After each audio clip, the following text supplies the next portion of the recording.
here's my review of What If Season 2, Episode 7.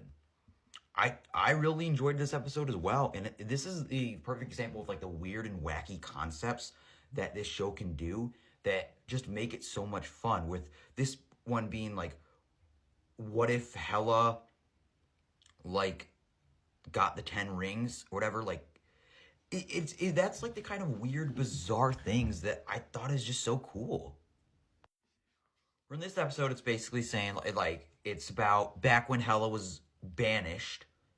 Like, at least in the MCU, she was like banished to this prison to hell, and then in this version, she was banished to Earth, just like how Thor was in the first Thor movie, to learn humility and stuff. And that is kind of what this episode is, except in this one, she's banished. She ends up in China in around like the night in maybe like the 1200s, and she meets up with Wen Wu. And with this one, like her like little whatever it's called, like her horns, that's kind of being like that's her Mjolnir, essentially, where she's not worthy. And then it's kind of like it's like the arc of Thor from the first Thor movie, except in China, in her teaming up with getting mentored from Wen Wu. And I just thought this is just so crazy. And I think it especially works where, like, within the Chinese culture, a lot of it is sometimes they're talking about, like, focus and kind of, like, patience. And that's kind of, like, a big part of, like, some of their fighting styles. And it perfectly kind of mixes and works with Hela trying to learn more humility. And so a lot of this is just Hela and Wen Wu kind of just, like, developing and almost into, like, a romance. And it's just a very interesting and very unique that I just thought it was just so kind of crazy and out there. Like, with all this mixed of, like, the Ta Lo, like, from Shang-Chi, mixed with the Asgard from Thor. It just creates this wild concept in these wild episodes that just make this show like, yes, this is what I want to see. This is what I want. And this season 2 so far is doing everything I wanted season 1 to be. And I enjoyed season 1. But this season 2, I think, is just miles better. It's just, even though I didn't think it would when I read all these episodes, like when they were first released, like they showed like, oh, that sounds stupid. But somehow, I thought they ended up pretty good. So a lot of this is her training in Ta Lo, like with, and kind of whether it's learning like swordsmanship or like certain fighting techniques.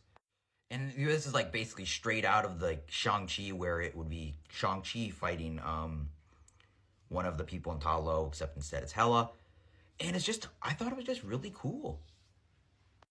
And visually, I think that this episode is gorgeous. That's one of the things, especially like whenever they animate like different countries in Asia, where with these like cherry blossom trees, it always looks so good in animation. It's just always beautiful. And this episode also has some very beautiful shots as well.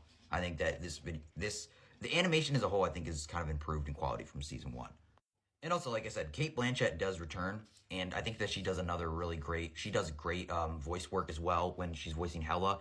And like I said, just seeing the dynamics, just these interactions between Wen Wu and Hela is just so interesting and unique. And it allows for, like, as we know, like in Wen Wu, like, it's kind of like the same, they are kind of very similar as in Wen Wu. Like in Shang-Chi, we see how he was like just kind of using the 10 rings to like almost take over like the world, like, and how powerful he grew as an emperor. And it is very, very similar to Hela's ambitions. And I think that it's very interesting, though, how in this she kind of it kind of goes a different way, where she's learning more humility.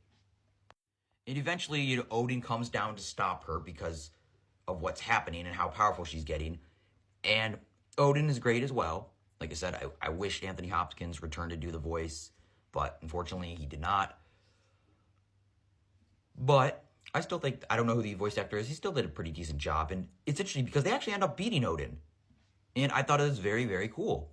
And then Hela just gets even more powerful. And I like how Odin says, you know, she has earned the throne. She kind of learned her humility and how powerful she can be.